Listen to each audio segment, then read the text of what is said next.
Thanks. Good. Okay, thank you. So those are the. Let me go back and run through quickly again. All right. So we have the metals, the non-metals, and then we have ferrous metals. And then we have non-ferrous metals. And ferrous metals are metals that are having iron as their main constituent. Non-ferrous metals, they have other metals as their main constituent other than iron. Okay, so we have them, and the examples have been listed. Then on this table, we have the various family of materials, their classes, and then the short names for them. Then we also have the properties of those various materials. Okay, and the properties of materials are used by the designer in determining the size, shape, and fabrication method of components and then and machine elements. Okay, so here before you can determine the size of a component, you need to know the material that you are going to use for it. Right. So for instance, if we said we want to build something, let's say we want to build a chair, okay? Or let's say we want to make a knife, right? Something like a knife. We want to make a knife. Now, if you want to make a knife, we need to determine what that knife is going to be used for. All right. And that will inform us the type of material that we should use for it. For instance, if we are making a knife that we are going to cut bread, it may be different from the material we use for that knife can be different, or maybe different from the one that we are going to use to maybe cut yam or cassava or even slaughter chicken. Okay, we look at the two scenarios. For instance, if you want to cut bread, we could use wood, bamboo, to make a knife that can cut bread because one, it doesn't take much effort to share the bread. But if you want to use the knife to cut something harder, then it means that you need to ensure that the material you are using for the knife will be able to cut it. Are we okay? And if we are making a chair to sit on, for instance, we need to find out um, this chair, what amount of load do we want the chair to carry? Then that will help us to know the material we should use. And as we are selecting material, we also bear in mind that depending on the strength of the material, the size of maybe the legs of the chair will vary. All right, because if assuming the uh, material we're using for the chair is metal, if we are using metal like maybe mild steel or something, the amount of load in terms of consider the same amount of uh, let's say size of wood compared to the same amount of metal, the metal will be able to carry more load compared to the wood.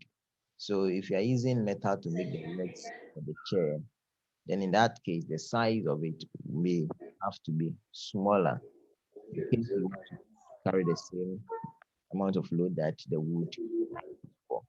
So you look at it and then you decide. But in effect, we can say that in situations like that, where the work that the metal is able to do, wood is also able to do the same, but the size will not be the same because the metal we say that is stronger than the wood. Like if you take the mass steel or medium carbon steel compared to some type of wood, the metal will be stronger. So in that case, as we are trying to design the object with the material, The strength of the material determines the size, the shape that we use is also determined. All right, and the method of fabrication that is also determined. And the properties of interest are metallurgical, mechanical, and then they are physical. Frequently, the limitations imposed by materials are the controlling factors in a design. Okay, so we look at what we call the physical properties of a material. The physical properties of materials include luster, color, size, shape, density, electric and thermal conductivity, melting point, coefficient of linear expansion. Then we also have mechanical properties, and these are properties which are associated with the ability of the material to resist loading, all right, to resist mechanical forces or loads. And we'll be looking more of the, we are going to look into detail of the mechanical properties of the various of materials. Okay, the first one is the homogeneity, and homogeneity here, it is an exhibition of the same property throughout the material. All right, so it has to be homogeneous. Okay, which means that at every point in the material, let's say you have a bar of metal, a bar of metal, if it's homogeneous, it having that property means that every point in the metal, the property of the material is the same. All right. It will not happen that at one point the metal is very solid, and at another point it is not that solid. There's porosity somewhere. No, but it has to be uniform distribution of material across, and the properties across are the same throughout the material. Okay, and this is an ideal state. It's an ideal state, which means that it's not something that can be achieved in real life. All right, it doesn't happen most of the time. You end up having, you may have a material, but you see that at certain point in the material, um, the uniformity is not there. Like the microstructure of the material across it may not be the same. There will be slight difference. Okay, because for instance, as materials, let's take metal for instance, if they are casted, the electrification of the microstructure is depending on how the casting is done. It may happen that some portion of it cools off quickly, some portion is a bit slower. There will be some slight variation or difference from point to point. All right. So this homogeneity is an ideal situation. All right. However, variation are small such that calculation for stress and deflection in the material are considered homogeneous throughout the material. So though it may not be in real life, may not have that property, but for simplicity, and because these differences are not so huge, we assume that there is uniform distribution of properties throughout. Then we have elasticity. It is the ability of the body when subjected to an external load to return to its original size and shape when the external load is removed. That is elasticity. If you take a tie, for instance, and you pull it to a certain point and you release it, you see that it returns to its original shape. That is elasticity. Okay. And we also have isotropy. And this is the property of a material that displays the same elastic properties in all loading directions. This is the basic assumption of all equations of elasticity and strength of materials. Okay, so we are looking at a property like if the isotropic, if the material is isotropic, in that case, if there is loading, all right, if there's loading the material in all directions, it's assumed that the material exhibits the same elastic properties. Okay, and but there are certain materials that may not be isotropic, and one is the filament mount plastic and fibrous materials, which are not isotropic. Because if the material is having some fiber, for instance, if we take wood, if you take wood, for instance, you see that the wood is having some grains arranged along it. Okay, if you cut across it or you stretch the wood across, all right, across the grain, the elastic property that it will exhibit will not be the same as when you pull it apart along the grain.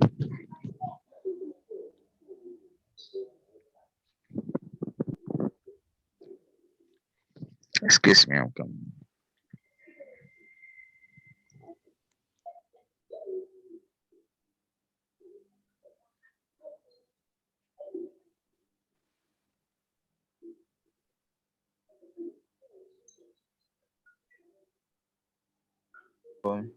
That is the property isotropy. Okay, then we also have plasticity. The material is said to be plastic when it is subjected to an external load of such magnitude that deformation continues with no apparent further increase in load. Okay, so there is an external load applied to it and it begins to flow such that there is no increase in that load, but deformation continues. And the material then experiences a permanent rest and it will not return to its original size or shape, even when the load is removed. Okay, so it will not be able to retain or come back to its original shape again. Where it goes to, it remains there. That is a material that is having the property of plasticity. Then we also have tensile strength or ultimate strength. This is the highest point plotted on a stress strain curve for material in tensile test. All right, so the highest point is the tensile. And the stress strain curve, I believe you know it. You should have come across it in strength of material. Have you? Yes, sir. Good. So we'll not go back to that one. You ensure that you revise. You can read this information and then you link it up with the stress strain curve. Then we have the fracture strength or the breaking strength of the material. It is that value at which the test specimen separates and is obtained by dividing the breaking load by the original cross-sectional area. All right, so here, if let's say we have a strain test that is going on, material is being pulled apart, and when it's being pulled apart, at a point it will break. Okay, so the breaking load, the load that causes it to break, and if we divide that by the cross-sectional area at failure, it will give us the fracture strength of that material. Then we also have a proportional limit. It is that point on the stress strain. Please ensure that you do this correction. This one is not strain, it's strain, okay? So correct that in your the handout when you get it. That is strain. So this it is that point on the stress strain curve beyond which the stress is no longer proportional to the strain. Again, this one is strain, not is correct that. And this is used in engineering calculation only when it is absolutely necessary because of the difficulty in determining its actual value. So we have the proportional limit, okay? And then if you look at the stress strain curve, you see that the stress strain curve is at the beginning. All right, at the beginning we have a straight line.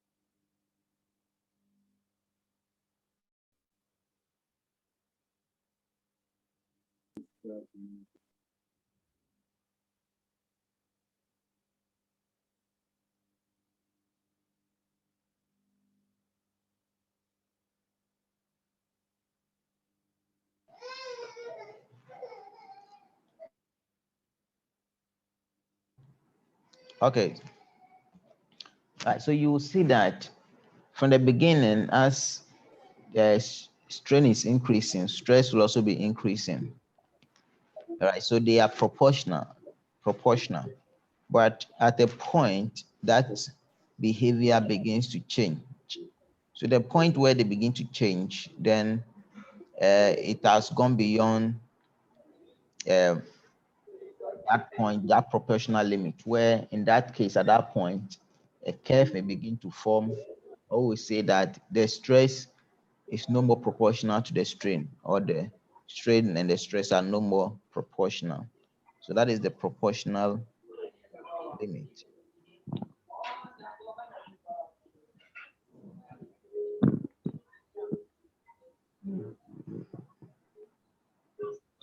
Okay, so we also have the elastic limit.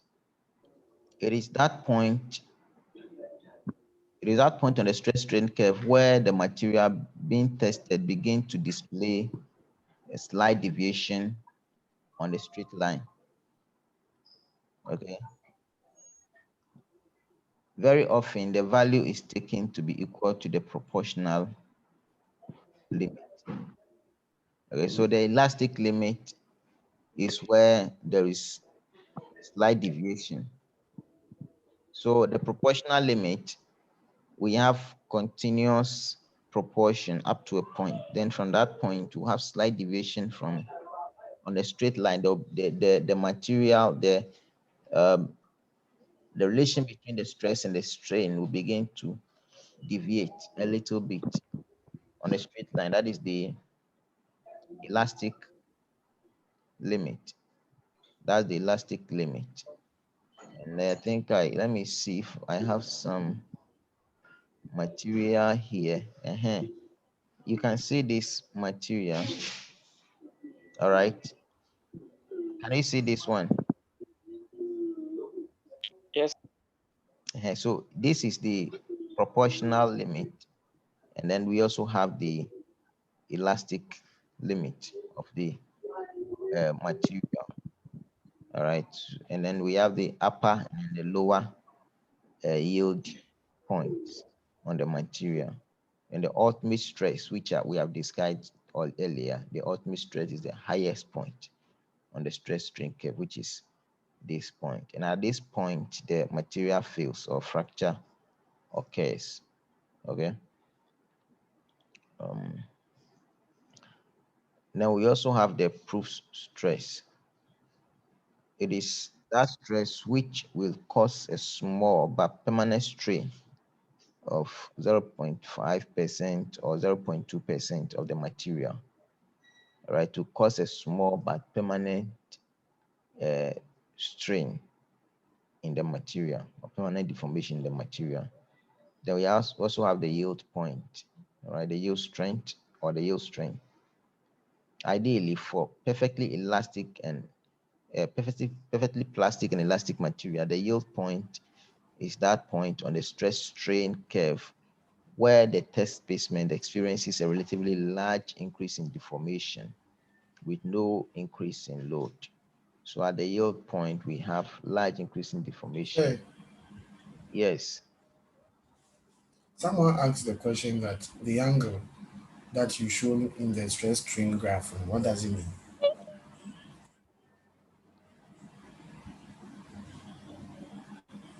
You mean the angle here?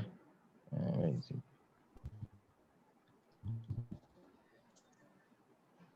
This angle. So here, this is the section where we have the um, the proportionality between the uh, stress and the strain. So this angle here is showing you the gradient. All right, with the angle, you can determine the gradient of that line, the line OP. Okay, the line OP. And I think the tan of the angle also give the description is here. Let me show you something here. The tan of the angle, we have modulus of elasticity and the modulus of rigidity. So tan of the angle indicates the modulus of elasticity E, which is equal to the stress divided by the strain. Are you okay?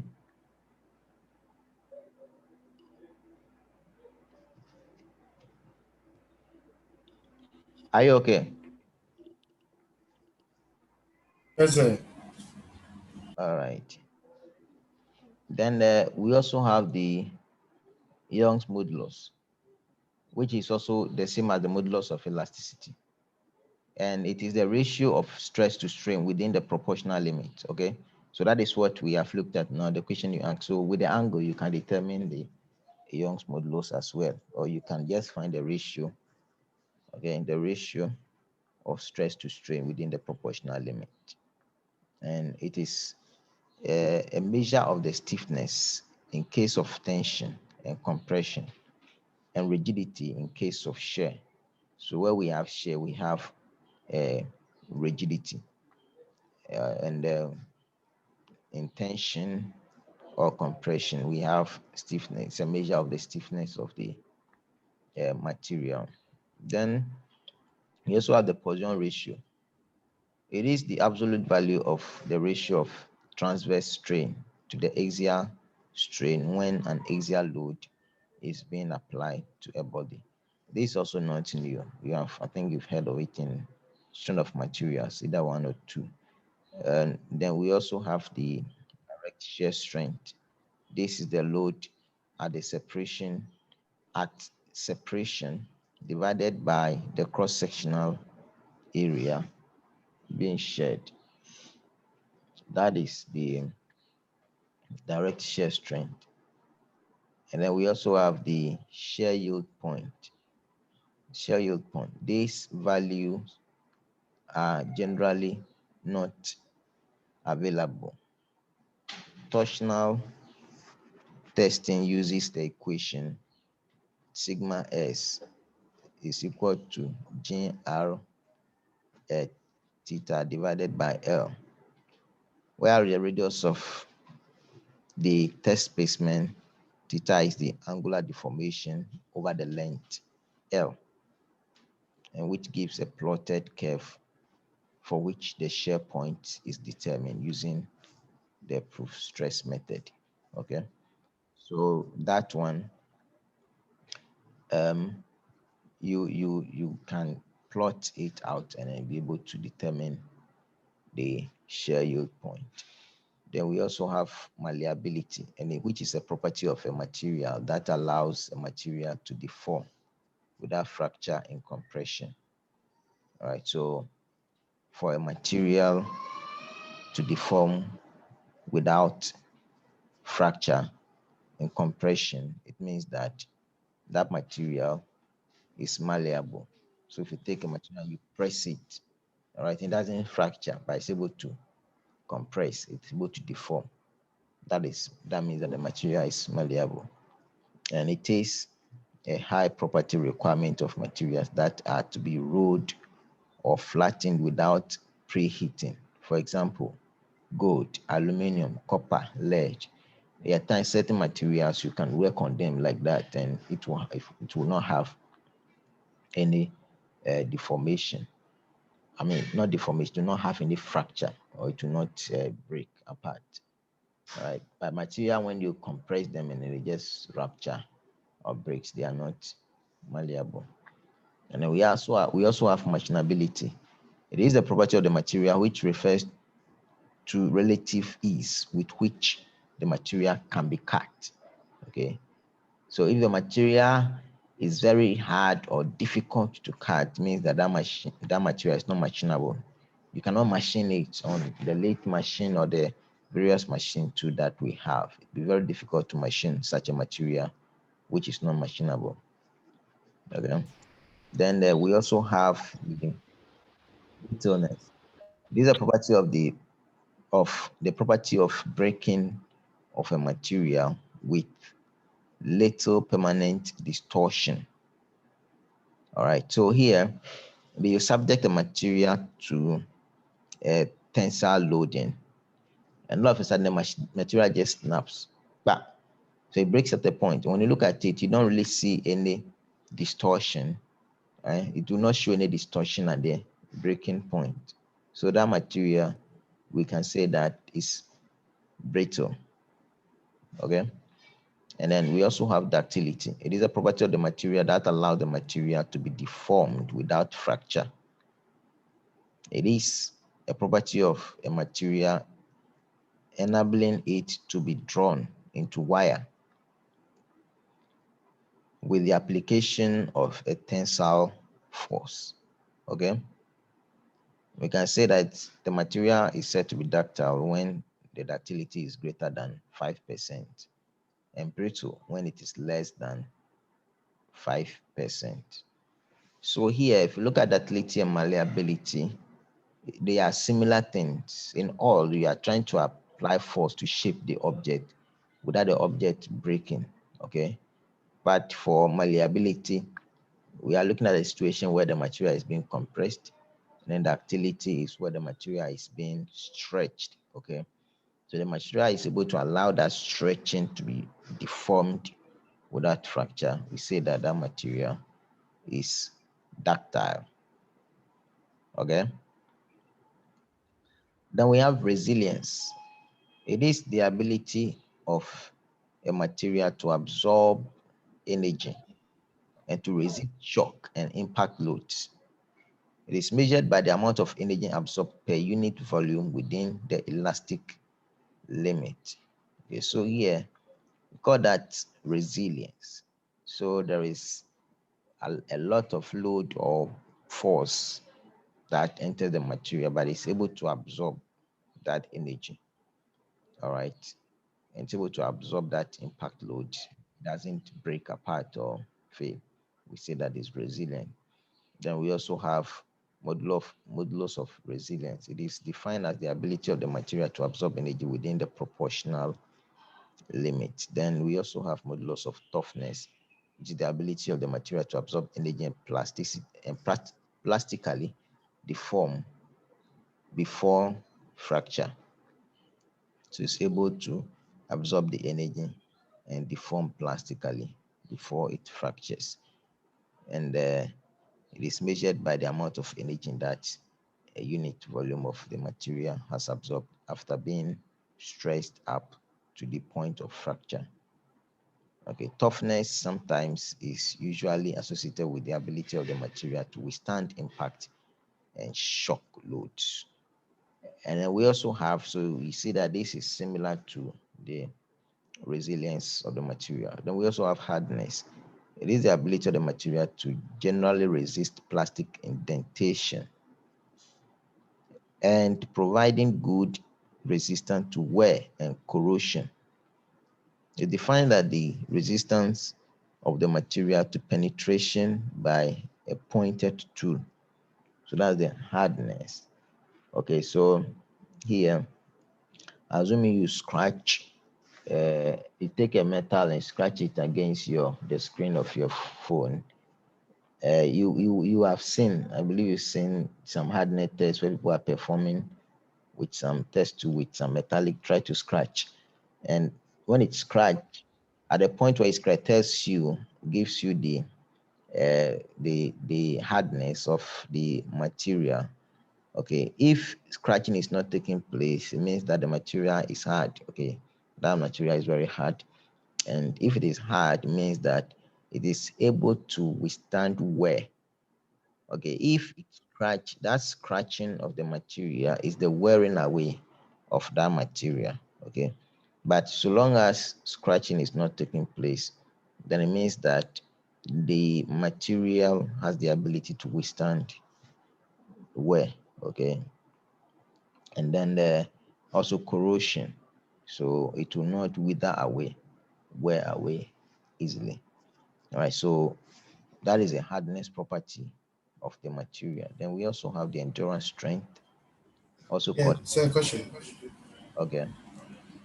So relating the hardness and the machinability, is there a difference? Because mostly when you are machining metal parts, the surface is the main first point of contact that you have an association with. So if the metal has high hardness, does it mean that it has high machinability or there is difference? Well, they are different things. Hardness is relative. The hardness of one material will be different from that of the other. There are machines that you can scratch, okay? You can scratch it, but it's difficult to machine it. When we talk about hardness, remember the definition. We're talking about indentation of the surface. So ability of the material to withstand indentation on it. If it is hard, obviously it will be difficult to machine. Are we okay? But hardness, as I said, is relative. And depending on the type of material you are using, the microstructure of it, whether it has gone through some heat treatment or no, the hardness levels will vary. Are you okay? So if it is having high hardness, what it means is that that particular part will be difficult to machine. Are you okay? Because it will be resisting cutting and you cannot cut it. For it to be machinable, you should be able to cut it. And if the hardness level is low, then we can also say that we can easily machine that part. Are you okay? Okay, sir, but so if you are saying they are different, how do we differentiate machinability from hardness? Because Oh, I want how maybe a it's way that I can obvious. differentiate them. See, it's obvious. It's obvious here. Here we are looking at the ability of the tool to withstand, to prevent penetration. Are you okay? So, and we're also saying that machinability is the ability of let me say, the material to be able to uh, not, it should not be able to resist cutting. Are you okay? So they are opposite in the sense that if the metal is machinable, it means that you can cut it easily. Eh? And if it is not machinable, it means that you cannot cut, or you may cut, but it will be difficult to cut. But when we talk about hardness, we are saying that it's resisting cutting. So it's resisting indentation, it's resisting wear or sharing of the surface, or corrosion on the surface. So it's the opposite things. If it is hard, a hard material is difficult to machine. Are you okay? So if it is having high hardness, we can say that that particular metal is not machinable. But if it is machinable, then it means that the hardness level is low. Or you don't understand still. I understand now. Thank you. Okay. Then we also have the endurance strength.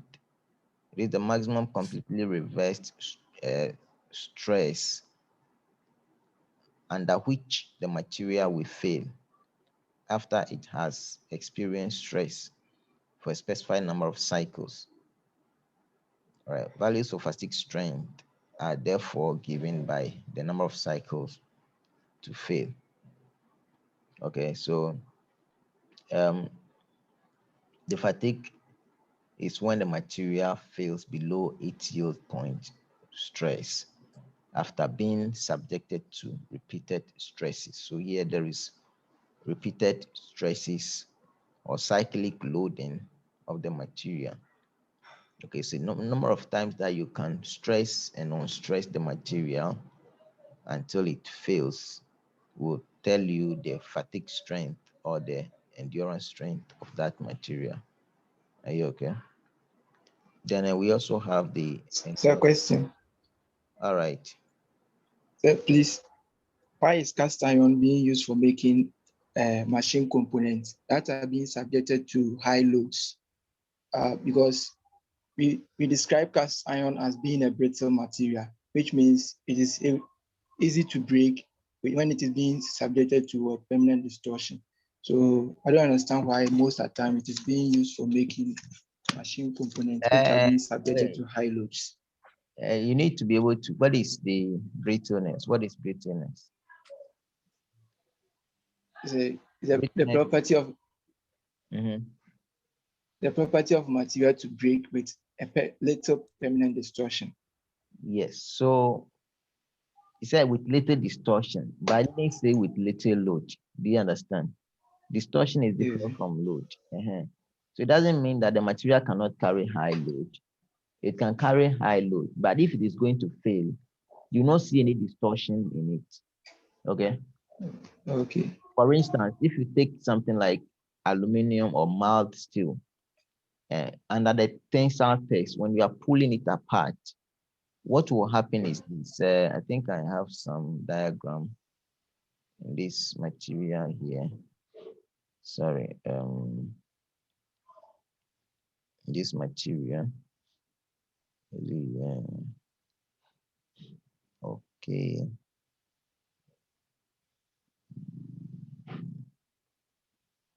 Let's take this one for instance. You can see this diagram here.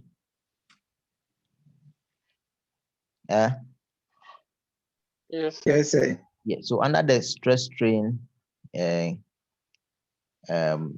or let's say the tensile test, when this bar here is pulled apart, let's say there is a force from this side and there's a force from this side and it's being pulled apart, it's likely to break at the middle. Okay. But before breaking, even if it breaks or before it breaks, you see this small groove that will occur in the center of it before it breaks apart. This is the fracture point where you can see the material fractured. Okay. And what it means that the material is like it's getting elongated. It's elongating. So when it breaks, you even see the shape at the tip that the point where it breaks, like it has become narrow, a little bit deformed. Are you okay? But if it is brittle, what happens is that it just breaks, and you will not see this groove that we are is showing here. It will not show. You only have a straight break in the middle. Are you okay? Yes, please. But it doesn't mean that that material cannot carry high load or high force. It can carry high force, but if the force exceeds the amount of load that they can handle, it just breaks off. It will not show any sign of deformation. Are you okay? Yes, sir. All right.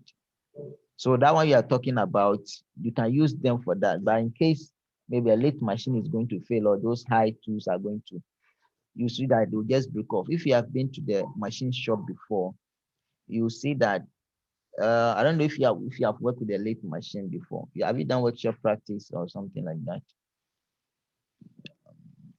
No, sir. Well, if maybe when we are doing it at that time, you may experience something like that. When you are using the lathe machine and the cutting tool, that high speed steel, all right, or tungsten carbide, that tool is very hard, all right, but it's also brittle. So you are using it, and if it wants to at times, you can just chip off, it breaks off. It will not show. When you look at it, you just have uh, that breaking point gone just like that without any sign like yielding, any sign of, let me say, a deformation at the point of breaking. Just chips off like that. Though very strong and can be used uh, for works that require high strength, but it's brittle. Are you okay? Then we also have the endurance limit. It is the maximum completely reverse stress for which it is assumed that the material will never fail regardless of the number of stress cycles. It is stated without the number of stress cycles to failure. Okay. The maximum completely reverse stress for which it is assumed that the material will never fail regardless of the number of stress cycles. That is the endurance limit of the material. Then we also have what you call the creep. It is a slow and permanent deformation of a material when the material is subjected to a constant stress at high temperatures for a long period of time. That is the creep of the material. Then we are going to consider the metallurgical properties. The metallurgical properties. All right. So the structure of materials, especially ferrous metals, allow manipulations with various processes to impart specially required properties to the metal. The properties imparted using the metallurgical processes are physical, mechanical, and or aesthetics, the looks of it, such as electroplating. Typical among metallurgical processes is the heat treatment of ferrous metals affecting the grain structure to impact various properties. So those are the metallurgical properties. So at times we do heat treatment like case hardening, annealing, and tempering, all those things which you did in metallurgy, I believe. Those are all to somehow modify or enhance the properties of the material. Okay. All right. So the next one we are going to, I think we still have time. Any question on the last on the material properties, general material and their properties? Any question apart from the ones asked so far? Any question?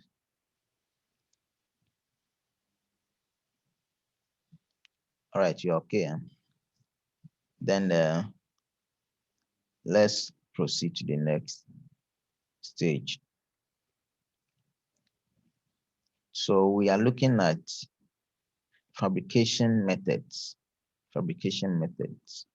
And as we know, as you design anything, it has to be fabricated. All right. We need to manufacture it, produce it, not just it being on paper, but production has to be done. So, what are the methods through which a design can be fabricated? Okay. And these fabrication processes may impair the impair positively or negatively on the relevant properties of the materials involved. They matter because you may decide that, oh, I'm going to use a steel or such and such properties. But depending on the fabrication method you use, the material, the strength of the material, its mechanical properties and other properties may change due to the method that is used to fabricate that particular part. From a study point of view, we can divide the manufacturing process used in mechanical engineering into the following topics. We have foundry processes, heat treatment, hot working metals, cold working metals, press work and tooling, numerical control, machining and metal cutting, shaping, sewing, broaching, welding, and brazing. And we have the computer-aided manufacturing, which is CAM. We have rapid prototyping. These are various means by which uh, part can be manufactured or fabricated. Foundry products are most often used in automobiles, in plumbing fixtures, in train locomotives, planes, and as metal pieces in other kinds of equipment. Okay. So, for instance, if the engine block of an automobile is being manufactured, mostly is a casting method that is used to make them.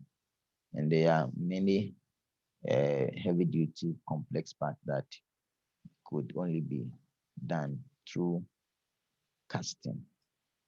Okay.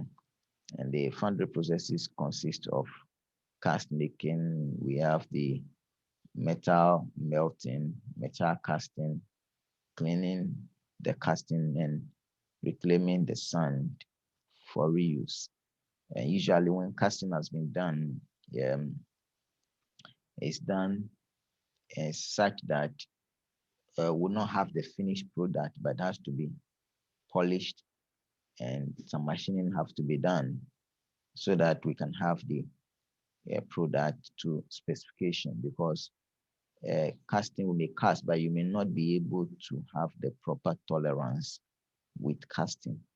So usually when casting is done, machining have to be done in order to determine or to obtain the tolerance um, permitted. Okay. All right. So there are various types of casting. We have the sand casting, shell molding, precision, investment casting, precision or investment casting. I think you have done these things to this. Is it in the workshop technology or something? Have you done anything like that on this stuff?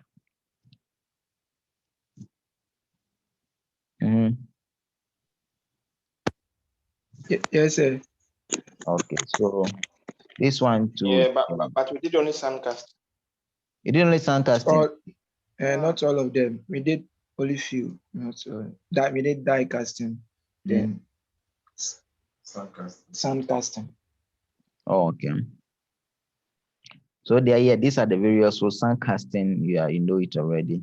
They used to produce components in cast iron, steel, and non-ferrous metals such as aluminum-based alloys, magnesium, and the rest. It consists of pouring molten metal into a cavity in sand. So the mold is provided, which is the cavity in the sand provided already. And then the molten metal is poured into it to form the shape that is required. And we have the shell molding. It is used for the casting of light alloys.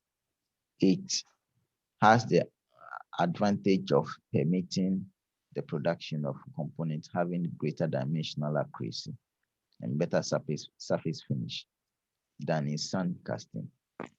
Right? It also involves pouring the molten metal into a shell formed from a mixture of sand and thermosetting resin uh, positioned around the metal pattern. And the shell is positioned in a box and supported by sand before the metal is poured into it. And then the casting is performed.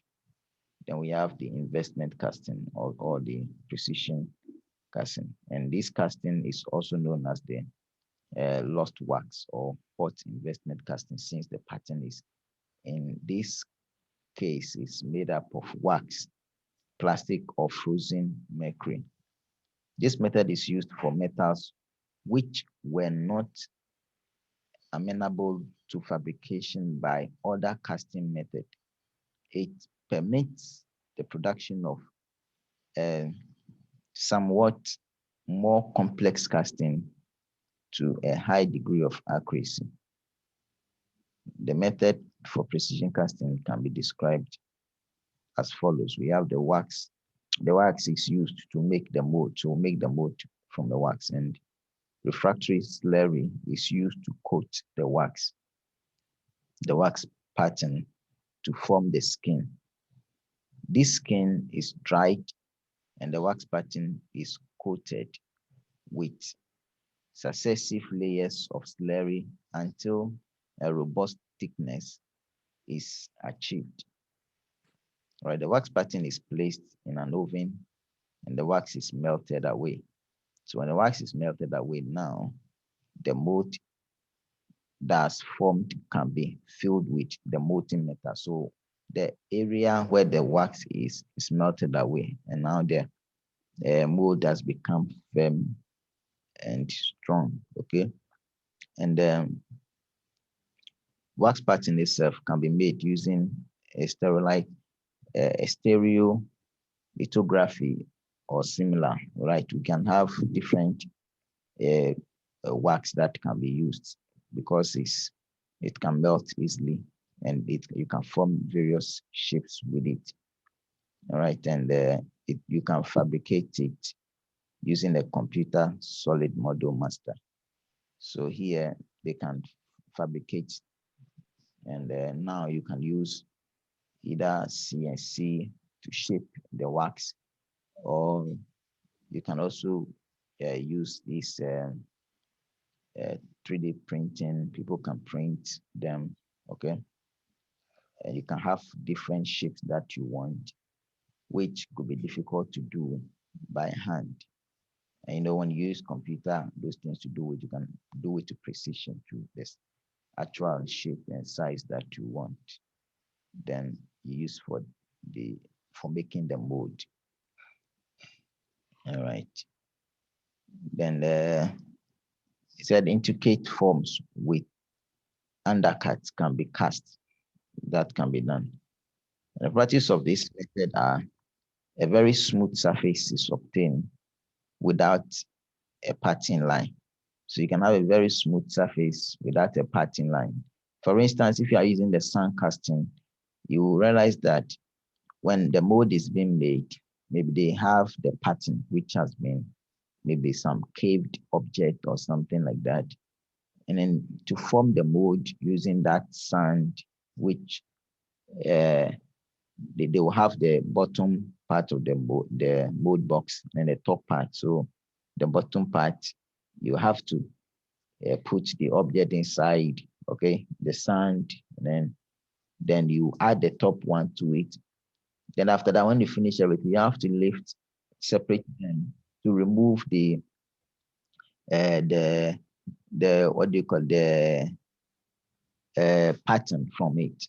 When you remove the pattern from it, where the top mold box and then the bottom are going to meet.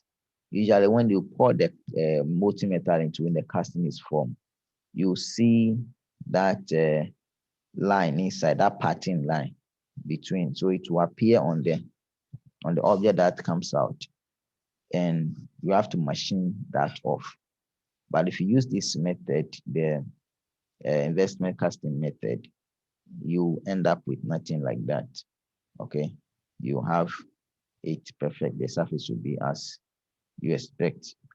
So it have good dimensional accuracy, and then the certain unmachinable parts can be cast to pre-planned shapes, and it may be used to replace die casting when short runs are involved.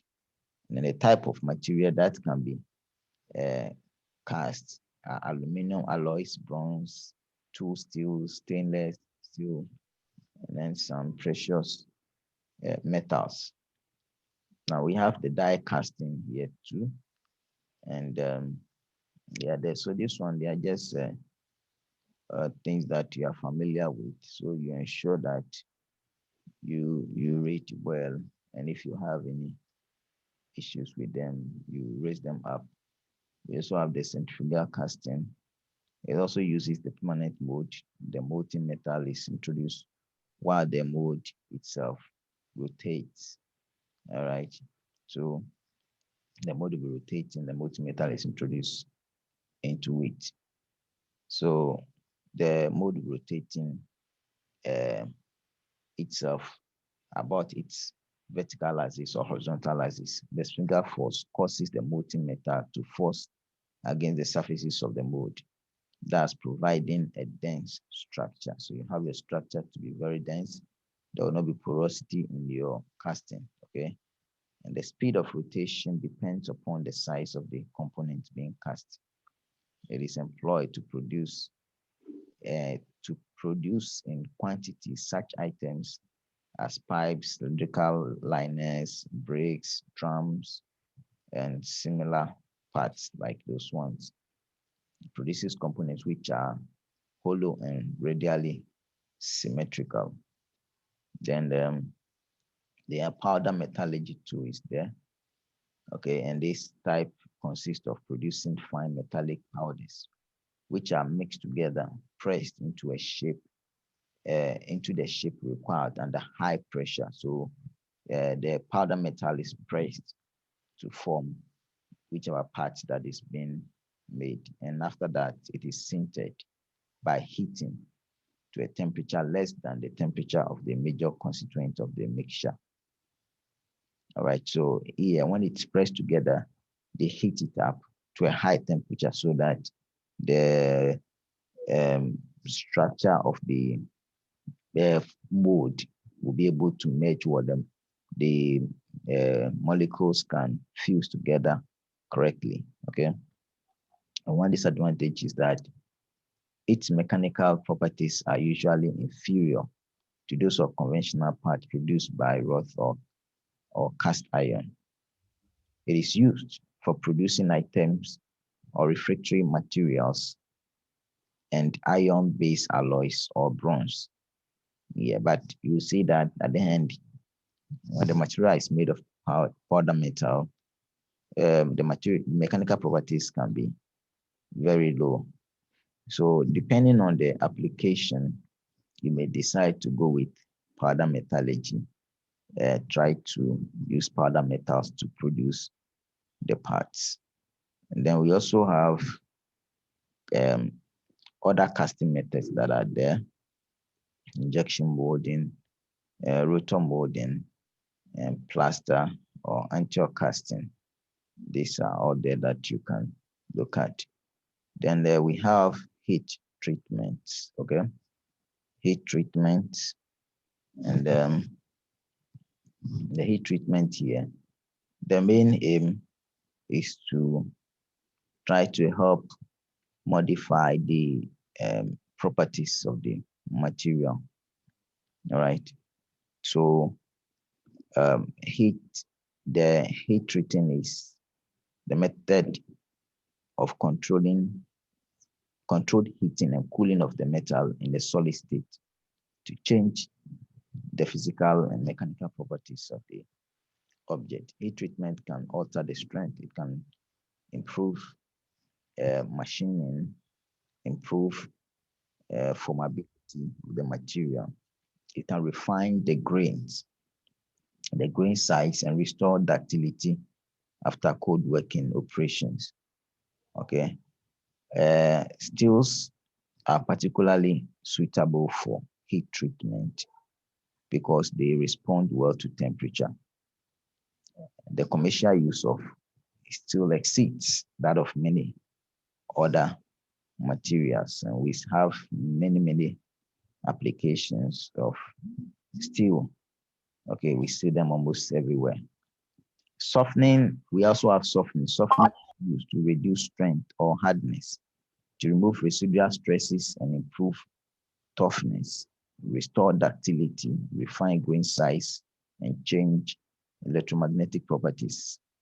And we have annealing, we have tempering, and these are the two by which metal steel can be softened.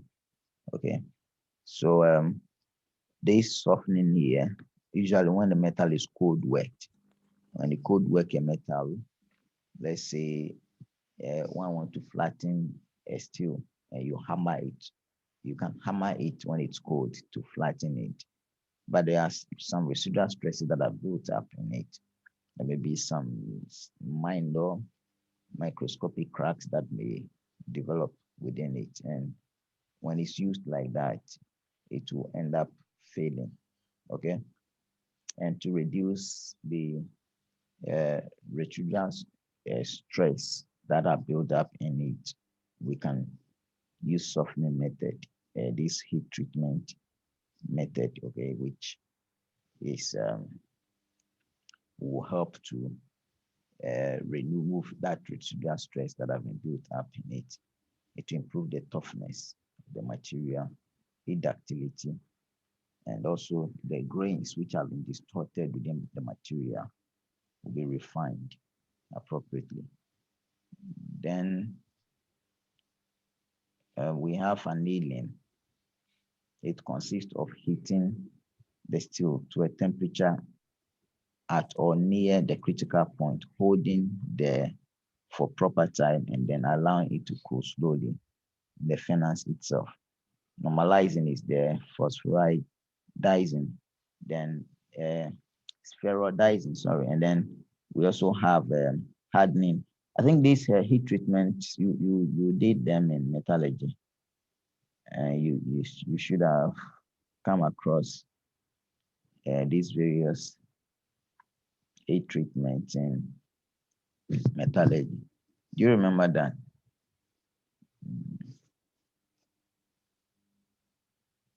Then we have material modifications, aniding, and nitriding. All of them are there. Just ensure that you read those things. We'll not spend much time on that. Then the hot working processes. Okay, so hot working here is a way of shaping an ingot or strand into structural products, bar, stock, sheet, or plates. Hot working is a reforming process. Ingot strands and intermediate shapes are rolled, forged, or extruded into shapes.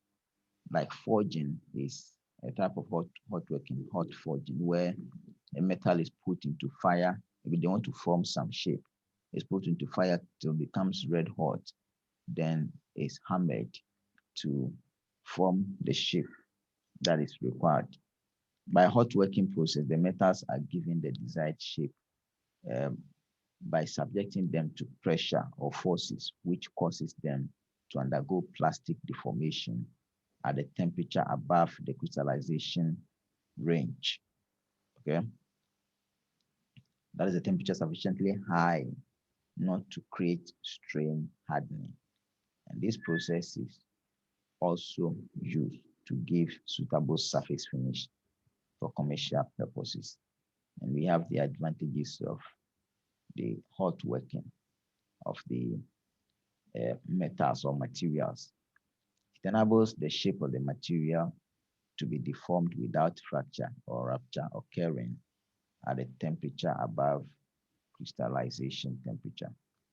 Less force and less massive equipment is required because the metal now is hot, that becomes soft, so it can be worked on easily.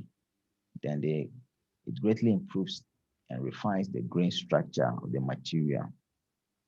All right, and it is a rapid process. No residual stress is generated. Then porosity in the metal can be eliminated.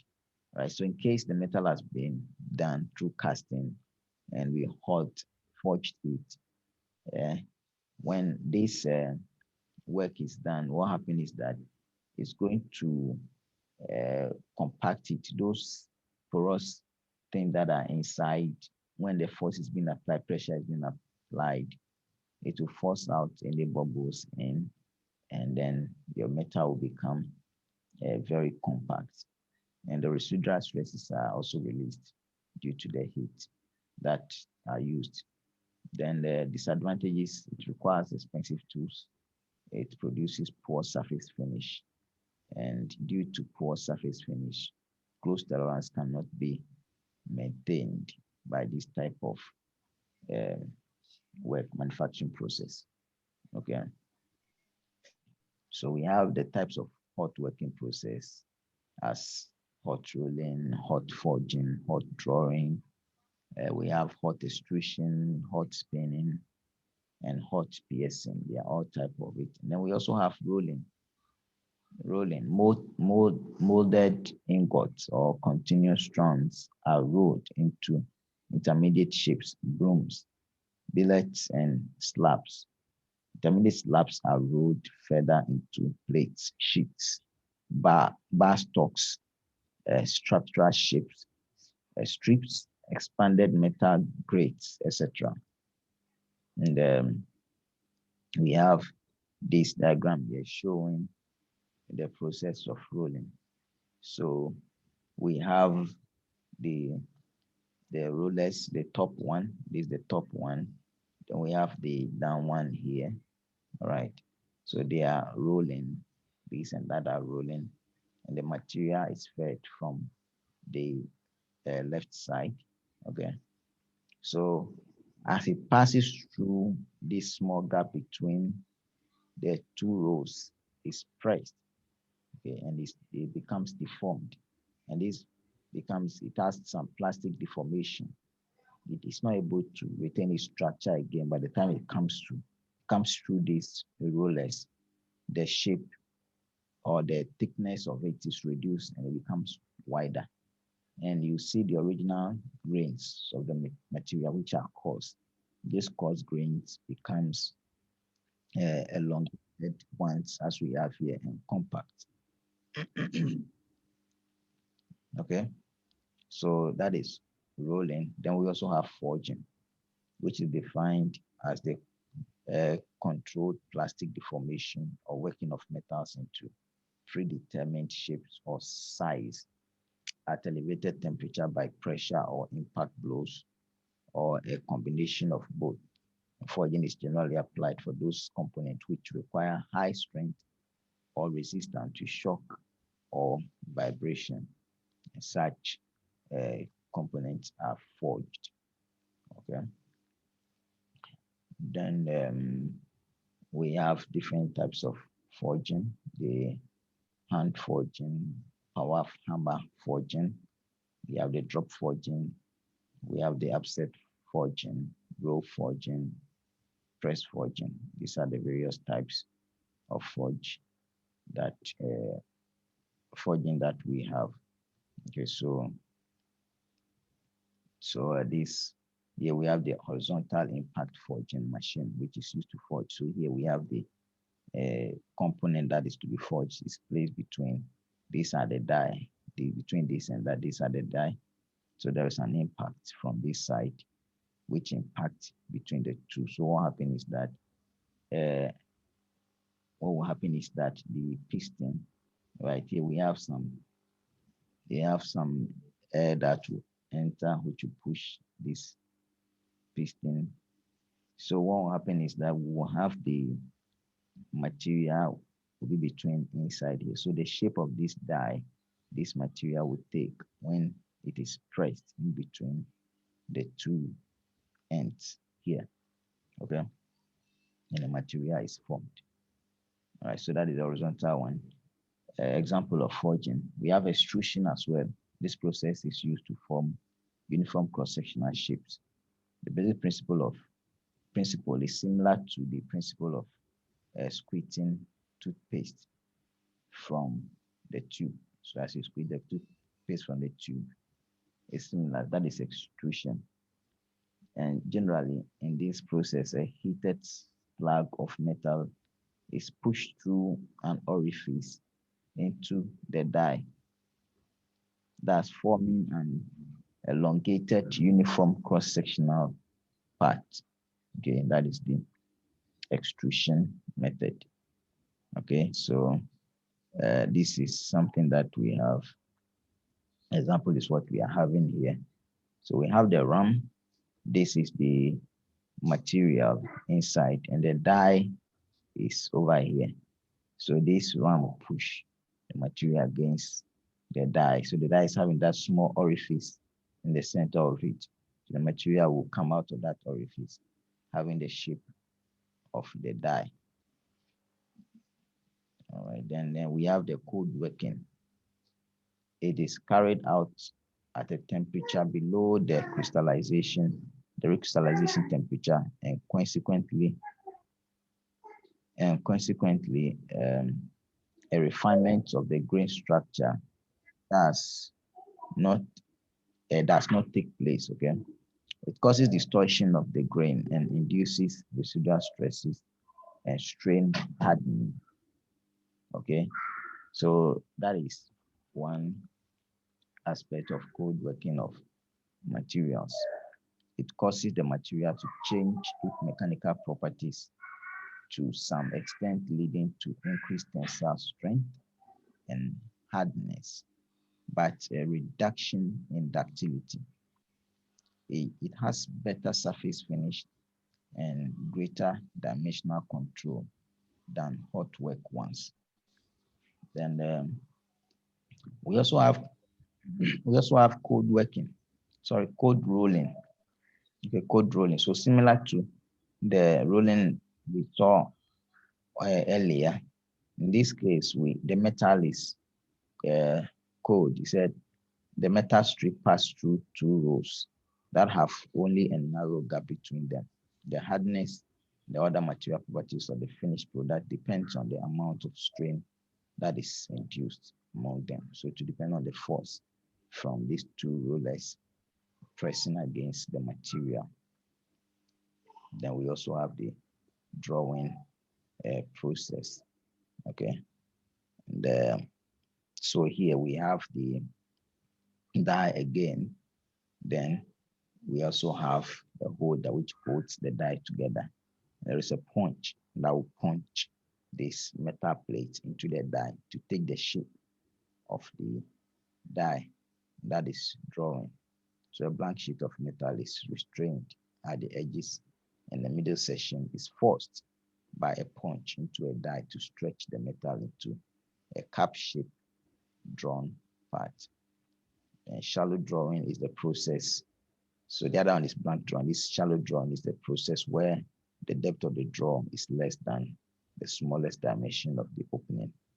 Otherwise, it is considered deep drawing. And so we have these are the various drawing processes listed over here. Then we also have what you call squeezing. Squeezing is a popular forming method of ductile metal following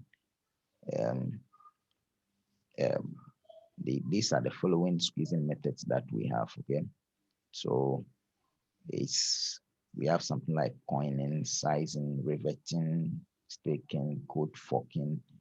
We have thread rolling, nailing. These are all types of squeezing.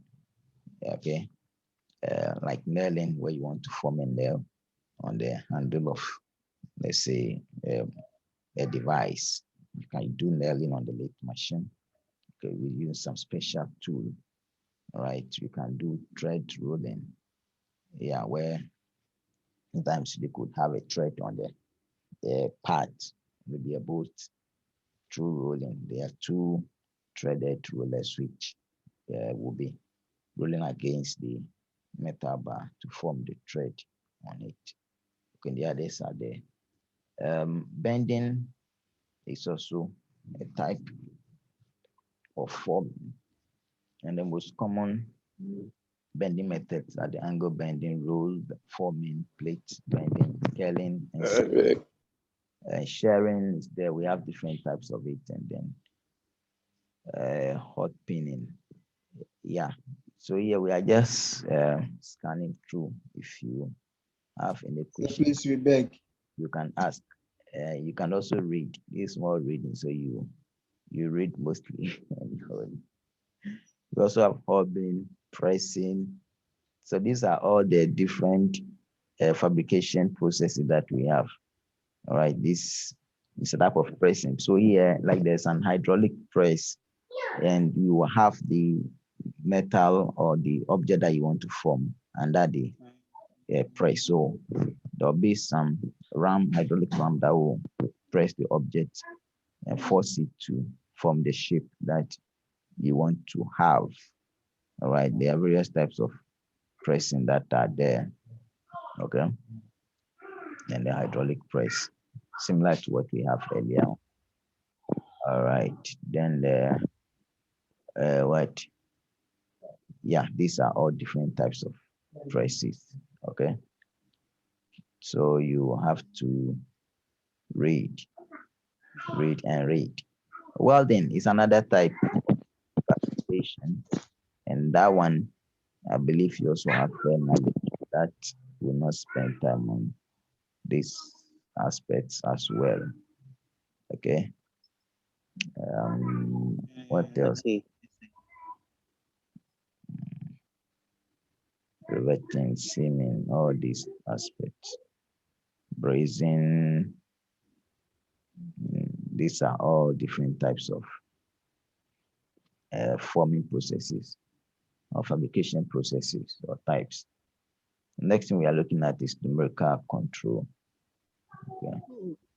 Numerical control. So here we have machines, tools that are used, which are controlled by a computer, okay, to form those things. But now we mostly have the CNC, the computer numerical control, which helps to do the work. So all has to be done is to code. They are coding the gene codes, which are provided, fed to the machine control units. The CPU is fed into it, which controls. Okay, so send the program and the information. There's a program which controls the movement of the machine parts. So if you take the lathe machine, for instance, instead of you to control the two posts manually with your hand, everything is done by the computer automatically.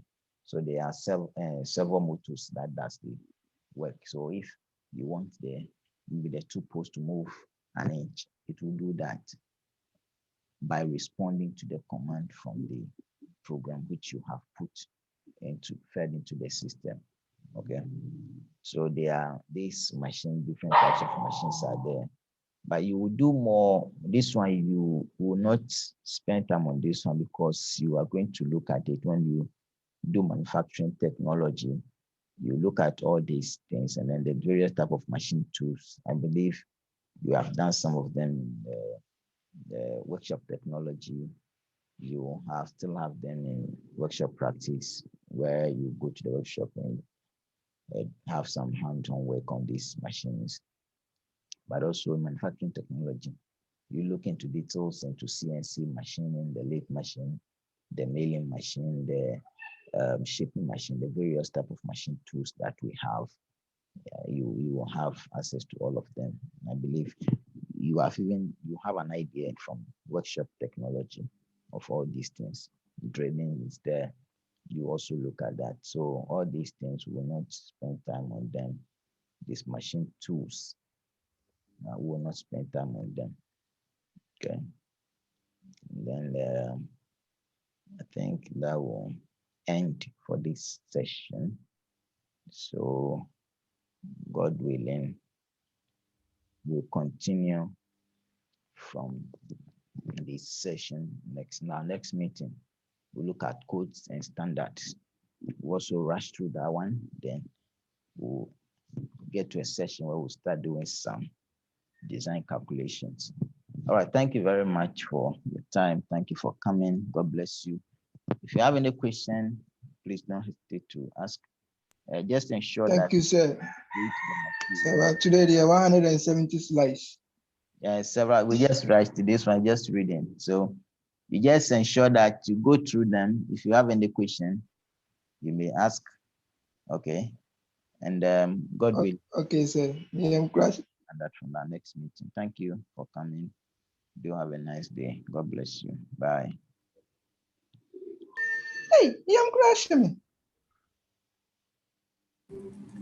You'll be fine. You'll be fine.